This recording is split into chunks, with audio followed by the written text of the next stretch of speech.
La temporada del Fútbol Club Barcelona fue una guerra. Obligado a reaccionar el Real Madrid, pero Robert Lewandowski. Una auténtica batalla táctica, emocional y simbólica.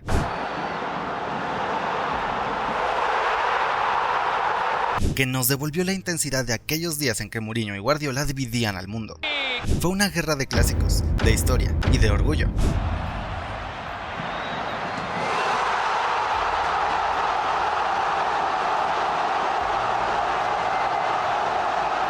Y como en toda gran historia, hubo un vencedor que nadie esperaba, porque mientras el Real Madrid llegaba como campeón de la Liga y de la Champions, con fichaje estelar de Kylian Mbappé como su nueva arma galáctica, 1, 2, 3, ¡a la Madrid! el Barça apenas podía presumir un nombre nuevo en su banquillo, Hansi Flick. Ningún mega fichaje, ninguna bomba mediática, solo un entrenador que entendía el juego. Y eso fue suficiente para cambiarlo todo, humillación táctica y un aviso. El segundo encuentro en la final de la Supercopa de España fue aún más brutal. El Barça ganó 5-2 con un despliegue futbolístico que dejó al Madrid sin respuestas, sin estructura y sin alma. Cada pase, cada transición y cada presión alta fue una obra de arte pintada por Flick y ejecutada con precisión quirúrgica por sus jugadores. El tercer choque fue en la final de la Copa del Rey, y otra vez, el Barça salió campeón. Esta vez con un 3-2 lleno de giros, emociones y una muestra total de resiliencia. No importaba si el Madrid golpeaba primero, el Barça siempre respondía, con fútbol, carácter e identidad. Y finalmente el cuarto clásico. Con la liga en juego, el Barcelona volvió a vencer. 4 clásicos, 4 victorias, 16 goles marcados, palizas históricas y bailes inolvidables. Es algo que nadie vio venir, lo que todos temían admitir se hizo realidad. El Barça no solo resucitó, se convirtió en el verdugo absoluto del club más temido de Europa. Y todo eso comenzó con un cambio en el banquillo, porque mientras el gran fichaje del Madrid fue Mbappé, el verdadero refuerzo que lo cambió todo en el Barcelona fue Hansi Flick. La temporada pasada el Real Madrid fue una máquina perfecta, lo ganó todo, campeón de Liga con 95 puntos, campeón de Champions League sin perder un solo partido y una plantilla que combinaba juventud, experiencia y hambre de títulos. En España fueron el equipo más goleador y el menos goleado, 87 goles a favor, solamente 26 en contra, fueron imparables. En Europa no dejaron piedra sobre piedra, eliminaron al Manchester City con autoridad. Vinicius en la personal, saca el centro, en el fondo Ederson, ¡gol! Destrozaron al Bayern Múnich. Abre bien para Rudiger, centro, gol, gol. Humillaron al Dortmund en Wembley.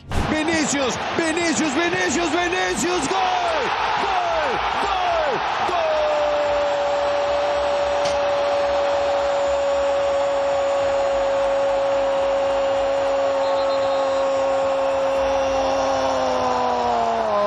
Una Champions perfecta, 28 goles a favor y solo 15 recibidos. El Madrid no solo ganaba, arrasaba, y las estrellas brillaban con furia blanca. Vinicius Jr. vivió su mejor temporada, 25 goles, 12 asistencias y una capacidad de desborde que hacía temblar a cualquier defensa del mundo. Su desequilibrio lo convertía en una amenaza constante, era el nuevo rostro del terror madridista. Jude Bellingham tenía una estructura inquebrantable, con un medio campo plagado de talento. Kroos, Modric, Camavinga, Valverde, Tchouaméni, una defensa sólida con Rudiger, Nacho, Carvajal y Mendy, 2 porteros de élite como Courtois y Lunin. Verano trajo la gran bomba, Kylian Mbappé. 1, 2, 3, ¡a la Madrid! Campeón del mundo, subcampeón en Qatar, segundo máximo goleador histórico de la Liga 1, figura de talla planetaria, el heredero espiritual de Cristiano Ronaldo. Con él, el Madrid se convertía en algo más que un equipo, se convertía en una profecía de dominio eterno. Todo apuntaba a una nueva era blanca, a un reinado que duraría años. ¿Quién podría detenerlos? ¿Quién se atrevería siquiera a competirles? Mientras el Real Madrid vivía su época dorada desde 2016, el Barcelona atravesaba una de las crisis más oscuras de su historia. No solo era una cuestión de dinero, de no poder competir por las grandes estrellas del mercado, el verdadero problema era estructural, emocional y deportivo. No había certezas en el banquillo. Ernesto Valverde, a pesar de sus ligas ganadas, fue sinónimo de fracasos dolorosos en Champions. Quique Setién vivió uno de los capítulos más vergonzosos del club, la histórica humillación ante el Bayern Múnich de Flick, aquel 8-2 que fue una cicatriz abierta para todos los culés. Luego llegó Ronald Koeman, que apenas pudo rescatar una Copa del Rey a pesar de contar con nombres como Messi, Griezmann y Dembélé. Con Xavi Hernández se encendió una chispa de ilusión. Se ganó la Liga 22-23 y se debutaron jóvenes que hoy son pilares, Lamine Yamal, Fermín López y Pau Cubarsí. Pero el fútbol El fútbol no fluía, era predecible, posicional pero sin intención, control del balón sin profundidad. La sensación era clara, no se jugaba a nada. En Europa el Barça se convirtió en un equipo menor, 2 años consecutivos cayendo en Europa League, eliminados por el Frankfurt y por el Manchester United de Ten Hag, y cuando por fin se avanzó a cuartos de Champions, el PSG de Luis Enrique los destrozó sin piedad. El Barça no podía competir al máximo nivel, no era un problema de nombres, era de funcionamiento. Creo sinceramente que sin la expulsión también hubiéramos ganado este partido, pero eso tampoco lo puedo demostrar. Y en España, aunque se resistía, el dominio del Madrid era total. La temporada 23-24 fue un baño de realidad. 3 clásicos, 3 derrotas. En Montjuic, Bellingham silenció el estadio con un doblete que inclinó un 2-1 merecido. En la final de Supercopa, Vinicius Jr. marcó un hat-trick para dejar claro quién mandaba en España. Y en el Bernabéu, aunque el Barça resistió con 2 goles, el Madrid ganó 3-2 con autoridad. Fue una temporada de nadaplete, sin títulos, sin juego y sin rumbo. Y ese fue el momento en que el Barça tocó fondo. Pero como en toda gran historia, ese fue también el instante en el que algo cambió, porque enseguida llegó Hansi Flick al banquillo. La era de Hansi Flick no comenzó con aplausos ni con euforia, todo lo contrario. En su primer partido como técnico del Barcelona, perdió el trofeo Joan Gamper contra el Mónaco, y la prensa no tardó en encender las alarmas. Las redes ardían de pesimismo, parecía que nada había cambiado. Solo se había fichado a Dani Olmo y el nuevo técnico, pese a haber ganado un sextete con el Bayern, era un desconocido para muchos culés. No era de la casa, no hablaba catalán, no parecía tener el ADN Barça, pero bastó que iniciara la temporada oficial para que todo se transformara. El Barcelona de Flick fue desde el primer partido una planadora táctica y emocional. Empezaron goleando con una facilidad escalofriante, 7-0 al Valladolid, 4-1 al Girona, 5-1 al Villarreal, 3-0 al Alavés, 5-1 al Sevilla. En Champions golearon 5-0 al Young Boys y 4-1 al Bayern Múnich. Pero lo más importante no eran los números, era el fútbol, la forma. Por primera vez en años, el Barcelona volvió a jugar con intensidad, agresividad y a dominar el balón con sentido y ganar al mismo tiempo. Hansi Flick no solo cambió el sistema, cambió la mentalidad, construyó un fútbol vertical, agresivo, ofensivo, que devolvió la alegría a la afición. Se acabaron las posesiones estériles, se acabó el miedo. El Barça atacaba, apretaba, divertía y destrozaba. Era una revolución silenciosa y a la vez imparable. Lamine Yamal fue la joya que más brilló. El chico de 17 años se convirtió en el mejor joven del mundo, marcando, asistiendo y desbordando como si llevara una década en la élite. Su impacto era tan descomunal que ya nadie lo veía como promesa. Era una estrella absoluta. Pedri, finalmente liberado de las lesiones, volvió a ser ese mediocampista mágico que dominaba los tiempos del partido con la calma de los genios. Conectaba el juego, pisaba el área, distribuía. Era Xavi e Iniesta reencarnados en un solo cuerpo. Flick también logró recuperar a jugadores que parecían perdidos. A Rafinha lo transformó en un extremo goleador, técnico y confiable. A Lewandowski lo devolvió a su prime, goleador sólido y decisivo. A Dani Olmo lo convirtió en un fichaje de impacto inmediato. No solo respondía, brillaba cada que entraba al terreno de juego. Pero la revolución no se detuvo ahí. En defensa, Flick apostó por los valientes. Marc Casado se ganó el puesto de pivote titular con una madurez impropia de su edad. Íñigo Martínez, con salida de balón y garra, fue el mejor central del mundo en varios tramos de la temporada. Pau Cubarsí fue elevado como el nuevo Piqué. Jules Koundé evolucionó hasta convertirse en el mejor lateral derecho del continente. Y Alejandro Balde fue una locomotora por la banda izquierda. Pero más allá de los números, lo que cambió fue el alma. Flick no solo les devolvió la estructura táctica, les devolvió el orgullo, la confianza y la ilusión. Este no era solo otro Barcelona, era el regreso del Barça que enamora, y estaba listo para volver a dominar el mundo. Por su parte, el Real Madrid comenzó la temporada con una bandera de ilusión en lo más alto. Venían de ganar la Champions League y habían fichado a Mbappé, el mejor futbolista del mundo en ese momento. Y no solo eso, también sumaron al joven prodigio brasileño Endrick, un delantero centro con un olfato asesino y una madurez impropia de su edad. Para muchos, esta nueva versión del Madrid estaba destinada a dominar el fútbol mundial. La primera prueba fue la Supercopa de Europa contra el Atalanta, y el Madrid respondió con autoridad. Mbappé y Vinicius, enchufados, lideraron un cómodo 2-0 para alzar el primer título del curso. Todo parecía indicar que los blancos iban a aplastar desde el primer día, pero el espejismo duró poco. Las primeras grietas comenzaron a asomar de inmediato. La salida de Toni Kroos dejó un vacío en el centro del campo que ni Tchouaméni ni Camavinga supieron llenar del todo. Y la fortuna tampoco acompañó. Eder Militao, recién recuperado, volvió a romper cercos concertantes. Empate 1-1 ante el Mallorca, otro empate contra Las Palmas y un tercero ante el Atlético de Madrid. No era una crisis, pero tampoco era el dominio esperado. El problema no eran los nombres, era el funcionamiento. Debían reventar el continente. Y en Champions, las cosas tampoco pintaban mejor.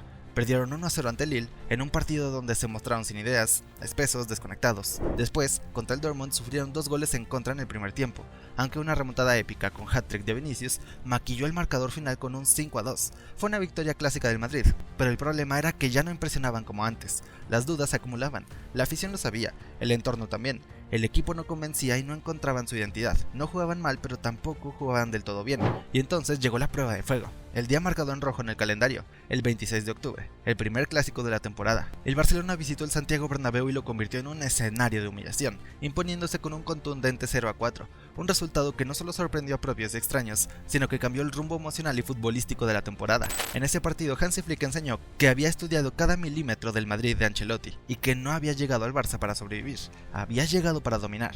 La clave del plan de Flick fue una línea defensiva altísima, tan osada como precisa. Mbappé, el mundo en el primer tercio de la temporada, comenzó a desvanecerse, los errores se acumularon, las piernas pesaban y la confianza, que parecía infinita, empezó a escasear. El Barça dejó escapar puntos clave y con ellos, el liderato. Perdieron contra la Real Sociedad, empataron con el Celta de Vigo, cayeron ante Las Palmas, volvieron a igualar contra el Betis y fueron sorprendidos por el Leganés. Y finalmente, el Atlético de Madrid les dio un golpe de realidad con un 2-1 que dejaba al equipo azulgrana tercero en la tabla, por debajo del Madrid y del propio Atleti. Parecía que la liga se les escurría entre los dedos. Mientras tanto, el Real Madrid aún intentaba encontrarse tras el golpe emocional del clásico.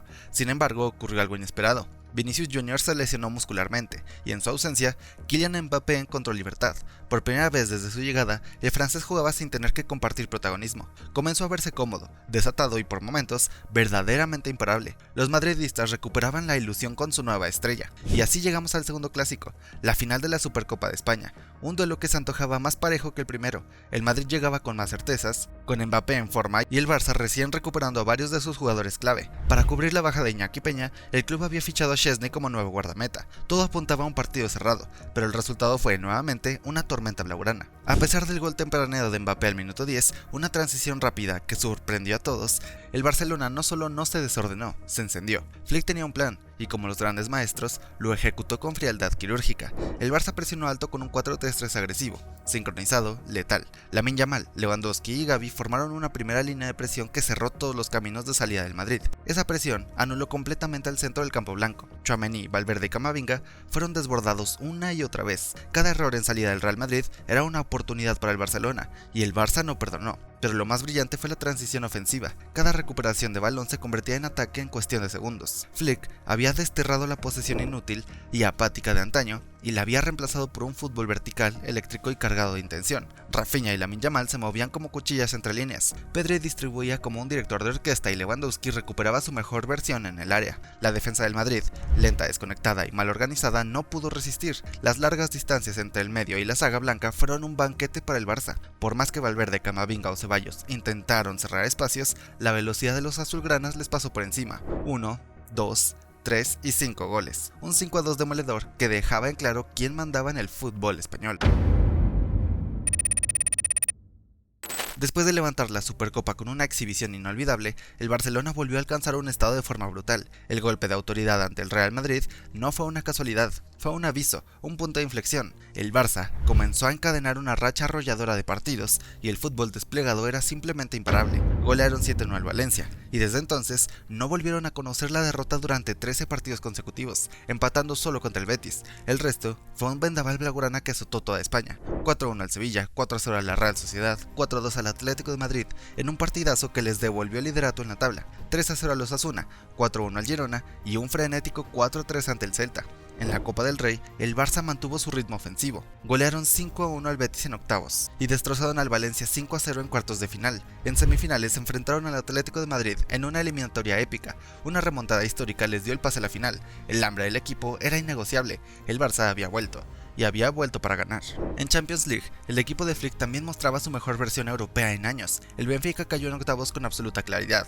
En cuartos de final, el Dortmund fue aplastado 4-0 en la ida. En la vuelta, aunque los alemanes ganaron 4-1, el global favorecía al Barça, que se metía a las semifinales con justicia. Ahí se cruzaron con el Inter de Milán. Con 90 minutos jugados y una lluvia de emociones empataron 3-3. Un partido de leyenda que confirmó el poder ofensivo del equipo y la aparición de un Lamine Yamal imparable, que ya era considerado el mejor jugador joven del planeta. Por su parte, el Real Madrid se ahogaba en todos los frentes. En Copa del Rey sufrieron desde los octavos. El Celta de Vigo los llevó a la prórroga, donde Endrick apareció como héroe con un gol agónico. En cuartos, el modesto Leganés estuvo a punto de dar la campanada. El Madrid ganó 3-2, pidiendo la hora, y en semifinales, la Real Sociedad les marcó 4 goles en Anoeta. Solo un 1-0 sufrido en la ida les permitió avanzar. El global fue 5-4 y la sensación era de puro milagro. En Champions League, el camino del Madrid fue una tortura. fueron humillados por el Liverpool en Anfield, cayeron 2-1 en casa ante el Milán, en una de las peores exhibiciones del club en la era Ancelotti. Apenas lograron eliminar al peor Manchester City de la era de Guardiola en el play-in. En octavos vencieron al Atlético de Madrid en penaltis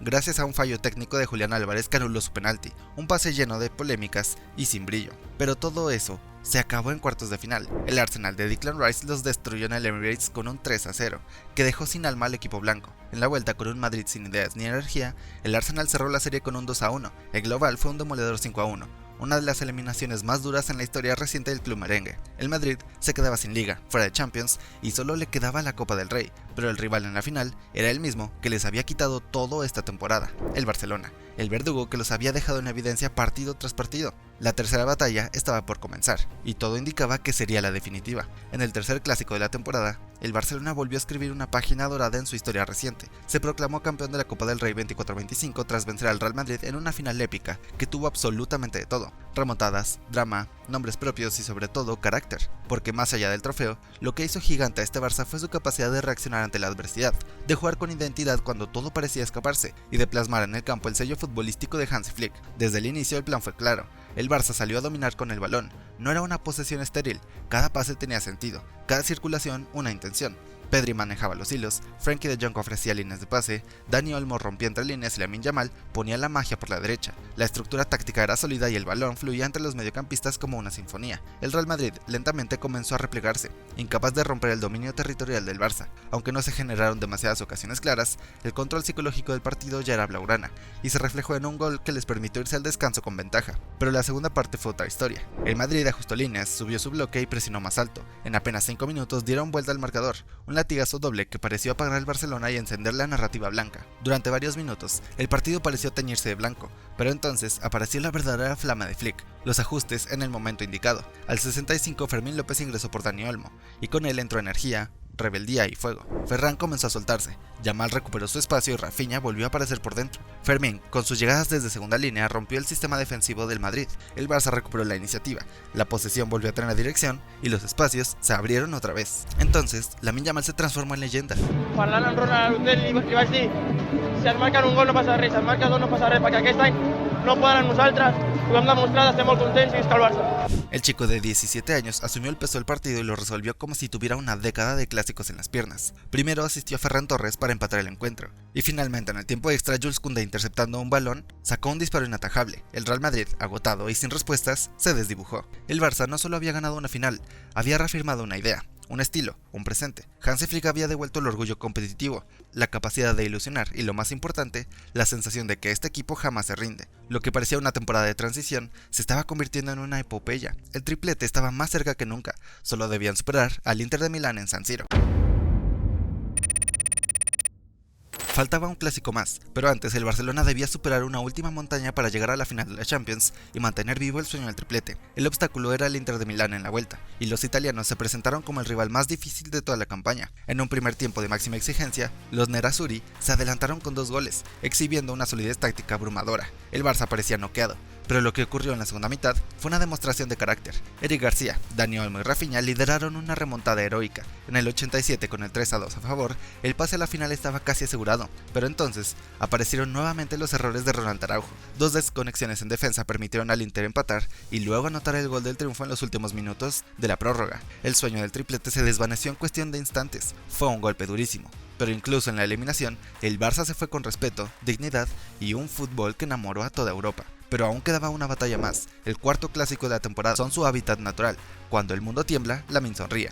Mbappé, 5 veces frente a Lamine, 5 derrotas. Fue eliminado de la Eurocopa, fue silenciado en los clásicos, y no importa cuánto corra, cuántos millones valga o cuántos goles marque, siempre pierde ante el niño de Rocafonda. Jude Bellingham, mismo destino. Perdió la final de la Euro contra él. Perdió las 2 finales nacionales esta temporada, sumada a la Liga, y 4 títulos que ha levantado Lamine por delante del inglés. Vinicius, 4 clásicos de esta campaña, 4 derrotas. Yamal no solo lo ha superado en fútbol, lo ha aplastado en carácter. Cuando el brasileño grita y se frustra, Lamine responde con goles y sonrisas. Este chico no respeta jerarquías, no necesita permiso para sentarse en la mesa de los grandes. Es el futuro, pero también es el presente. Es el papá de los galácticos. Y mientras el Barça de Hansi Flick destroza el legado de Ancelotti y cierra la era más exitosa del Real Madrid, Xabi Alonso ya prepara su desembarco en Chamartín. Pero que tenga cuidado, porque este Barça no quiere ceder su trono. Lo que viene no es fútbol, es una guerra, y Lamine ya afiló los colmillos.